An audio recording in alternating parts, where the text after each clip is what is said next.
तारीखी 23 जून 2018 दिन के लगभग 1 बजे दिल्ली के मशहूर कैंट मेट्रो स्टेशन के नजदीक सड़क पर खून से सनी एक महिला की लाश मिलती है।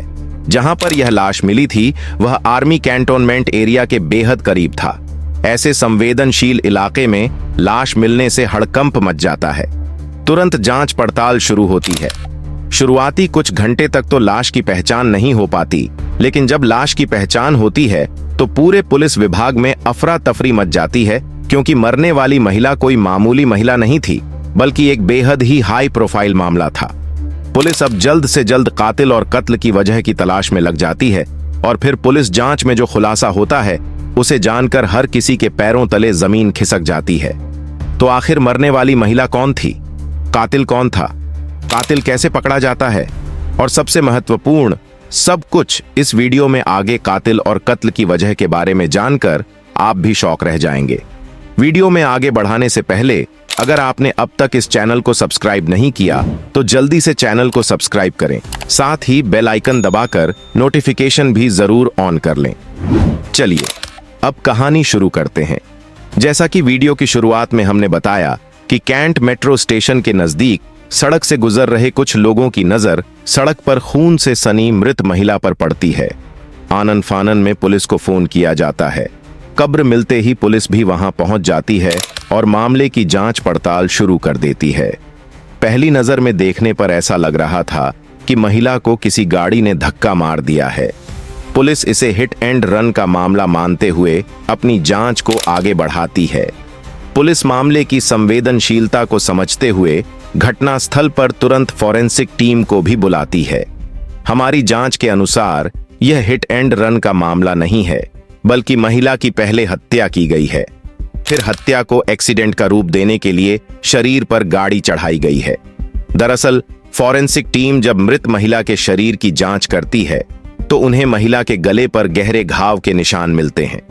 उस निशान को देखकर फॉरेंसिक एक्सपर्ट समझ सकते हैं कि किसी तेज हथियार से पहले महिला का गला रेत दिया गया और फिर उसे यहां लाकर फेंकने के बाद उसके शरीर के ऊपर गाड़ी चढ़ाई गई है।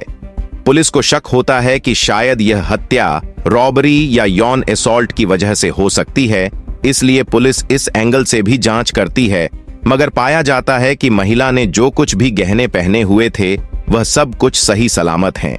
किसी तरह के यौन असॉल्ट के भी सबूत नहीं मिलते। हालांकि महिला के पास एक भी डॉक्यूमेंट नहीं था जिससे उसकी पहचान की जा सके। पास में मोबाइल भी नहीं था। पुलिस मामला दर्ज करते हुए सबसे पहले तो सबकी पहचान करने की कोशिश में लग जाती है। महिला की लाश लगभग 1 बजे दिन में मिली थी।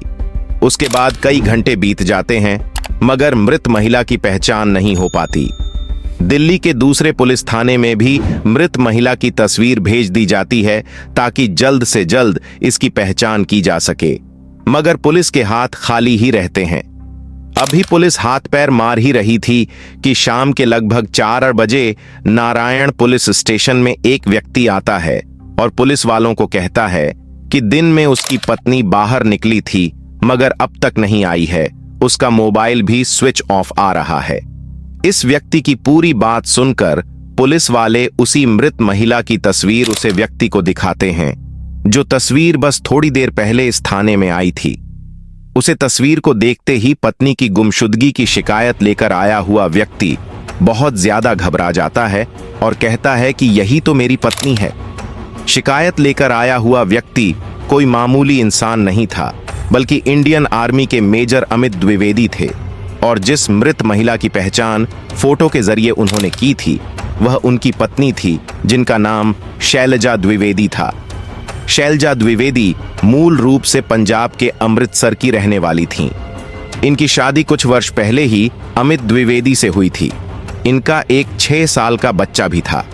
पहले शैलजा द्विवेदी अपने पति के साथ कहीं और रहती थीं, मगर वहां से अमित द्विवेदी का ट्रांसफर हाल ही में दिल्ली हुआ था, इसलिए यह अब दिल्ली में ही आर्मी क्वार्टर में रह रही थीं।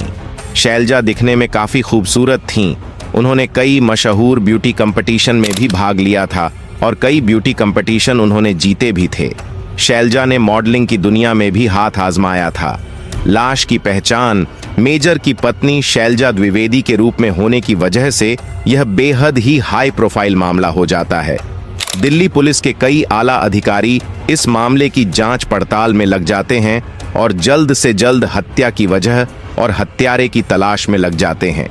पूछताछ का सिलसिला सबसे पहले शैलजा द्विवेदी के पति मेजर अमित द्विवेदी से ही होती है। अमित द्विवेदी बताते हैं कि कुछ हफ्ते पहले उनकी पत्नी शैलजा द्विवेदी का एक छोटा सा एक्सीडेंट हुआ था, जिसमें उनके पैर में चोट लगी थी। पैर में लगातार दर्द रहने की वजह से वह अपना इलाज करवाने दिल्ली के आर्मी अस्पताल में जाती थीं, जहां से उन्हें कुछ हफ्ते फिजियोथेरेपी करवाने की सलाह दी गई थी। अमित द्विवेदी आगे बताते हैं कि शैलजा पिछले कुछ दिनों से लगातार यहां इलाज के लिए आ रही थी। रोज की तरह आज भी घर से उनके ड्राइवर ने ही आर्मी द्वारा दी गई गाड़ी से शैलजा को फिजियोथेरेपी करवाने के लिए आर्मी अस्पताल के बाहर ड्रॉप किया था। फिर कुछ समय बाद जब ड्राइवर उन्हें हॉस्पिटल से लेने आया तो अस्पताल की ओर से जानकारी दी गई कि आज तो शैलजा द्विवेदी इलाज के लिए आई ही नहीं है। इस बात की जानकारी ड्राइवर अमित द्विवेदी को देता है। इसके बाद अमित द्विवेदी शैलजा के नंबर पर फोन करते हैं, मगर वह स्विच ऑफ आता है। फिर अमित द्विवेदी अपने एस्टर से शैलजा के दोस्तों रिश्तेदारों तक को फोन करते हैं, मगर कहीं से भी शैलजा का आता पता नहीं चलता। इसी के बाद अमित द्विवेदी भागते हुए नारायण पुलिस स्टेशन आते हैं, जहां वह फोटो के जरिए अपनी पत्नी की पहचान करते हैं। बाद में उन्हें अस्पताल ले जाया जाता है, जहां शैलजा की लाश रखी हुई थी। लाश देखकर अमित द्विवेदी पहचान की पुष्टि करते हैं।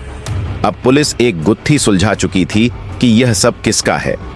अब पुलिस के सामने दो और बड़े सवाल के जवाब ढूंढने बाकी थे कि इस महिला की हत्या किसने और क्यों की है। पुलिस वाले मेजर अमित द्विवेदी से पूछते हैं कि क्या आपको किसी पर शक है, तो इस पर अमित द्विवेदी जिस शख्स का नाम लेते हैं उसे सुनकर हर कोई चौंक जाता है। अमित द्विवेदी किसी और का नहीं बल्कि इंडियन आर्मी के ही एक और मेजर का नाम लेते हुए कहते हैं कि उसी ने शैलजा की हत्या की होगी, क्योंकि वह काफी समय से शैलजा को परेशान कर रहा था। मेजर अमित द्विवेदी ने जिस पर अपनी पत्नी की हत्या का शक जताया था, उनका नाम था मेजर निखिल रॉय हांडा। अब सबसे पहले पुलिस मेजर निखिल रॉय हांडा के बारे में जानकारी निकालवाती है, तो पता चलता है कि मेजर निखिल रॉय हांडा की पोस्टिंग तो मेरठ में इस कैंप में है। जांच आगे बढ़ते हुए पुलिस सबसे पहले उसे अस्पताल के बाहर की सीसीटीवी फुटेज को खंगालना शुरू करती है, जहां शैलजा द्विवेदी इलाज के लिए जाया करती थीं।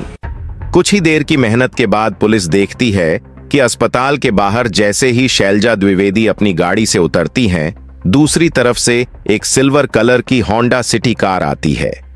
उस कार से एक व्यक्ति बाहर निकलता है और थोड़ी देर शैलजा से बात करता है और फिर दोनों उस कार में सवार होकर निकल जाते हैं।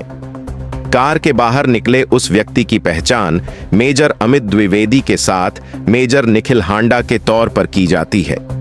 मेजर निखिल हांडा की लोकेशन हिस्ट्री और कॉल हिस्ट्री से भी पता चलता है कि जिस समय सड़क पर शैलजा द्विवेदी की लाश मिली थी, उससे कुछ देर पहले जैसे जैसे पुलिस ने मेजर निखिल हांडा को गिरफ्तार किया और मामले की तह तक पहुंची, हर कोई हैरान था कि कैसे एक व्यक्ति का प्यार और जुनून इतना खतरनाक बन सकता था।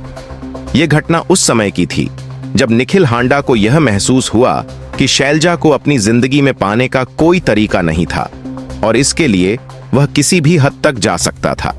मेजर निखिल हांडा की गिरफ्तारी के बाद पुलिस ने उसकी गहन पूछताछ शुरू की। पुलिस ने निखिल से यह पूछा कि उसने शैलजा को क्यों मारा और किस कारण से उसे इतने निचले स्तर तक गिरकर यह कदम उठाना पड़ा। निखिल ने अपनी सजा के डर से धीरे धीरे सब कुछ स्वीकार कर लिया और बताया कि यह सब उसके जुनून और शैलजा से मिलने की निरंतर कोशिशों का परिणाम था। निखिल ने यह भी बताया कि वह शैलजा से पहले कई बार मिल चुका था और शैलजा की तरफ से हर बार उसे ठुकरा दिया जाता था। एक समय था जब उसने शैलजा से कहा था कि वह उसे छोड़ दे, लेकिन शैलजा ने साफ तौर पर मना कर दिया था। इसके बाद निखिल की मानसिक स्थिति और बिगड़ने लगी। उसे यह लगा कि वह शैलजा को अपने बिना नहीं जीने दे सकता। निखिल ने सोचा कि अगर वह उसे नहीं पा सकता तो उसे अपनी जिंदगी से निकाल देना ही बेहतर होगा। पूरी घटना के बारे में बताते हुए निखिल ने स्वीकार किया कि कि उसने शैलजा को अपने घर बुलाया था। शैलजा, जो पहले से ही पति और बच्चे के साथ खुश थी, इस मुलाकात के लिए शायद पूरी तरह से तैयार नहीं थी, लेकिन निखिल के बार बार दबाव डालने के बाद वह मिलने आई थी। जब वह उसके पास आई तो निखिल ने तर्क किया कि वह उसे समझाएगा कि वह कभी भी उसके साथ रह सकता है, लेकिन जब शैलजा ने यह स्पष्ट रूप से मना कर दिया तो उसने अपना आपा खो दिया। निखिल ने शैलजा को गला घोंटने के बाद उसे गाड़ी से कुचलने का तरीका अपनाया ताकि यह हत्या दुर्घटना जैसा दिखे। उसकी यह योजना पूरी तरह से तैयार थी और उसने उसे किसी भी तरह से योजनाबद्ध तरीके से अंजाम दिया। पुलिस के पास अब ठोस सबूत थे और निखिल के अपराध को सख्ती से साबित किया जा सका। यह पूरी घटना इस बात का गहरा उदाहरण बन गई कि किस प्रकार व्यक्ति का प्यार, अगर वह एक तरफा और अत्यधिक हो, तो एक खतरनाक रूप ले सकता है। किसी व्यक्ति के जुनून और पॉजिटिवनेस के चलते न केवल एक निर्दोष व्यक्ति की जान जाती है, बल्कि एक परिवार की पूरी जिंदगी भी प्रभावित हो जाती है। मेजर निखिल हांडा को गिरफ्तार कर लिया गया और उसके खिलाफ हत्या का मामला दर्ज किया गया। उसे अदालत में पेश किया गया, जहां उसने अपने अपराध की पूरी तरह से स्वीकारोक्ति की। इस घटना ने यह दिखाया कि कभी कभी लोग अपने व्यक्तिगत रिश्तों में अपनी सीमाओं का उल्लंघन कर जाते हैं और इससे न केवल उनके आसपास के लोगों की जिंदगी बर्बाद हो जाती है, बल्कि खुद उस व्यक्ति की भी पूरी जिंदगी खत्म हो जाती है। यह कहानी आज भी यह याद दिलाती है कि प्यार और रिश्तों में समझदारी और सम्मान होना कितना जरूरी है, और किसी भी प्रकार का अत्यधिक जुनून किसी भी हद तक जा सकता है, जो केवल दर्द और नुकसान का कारण बनता है।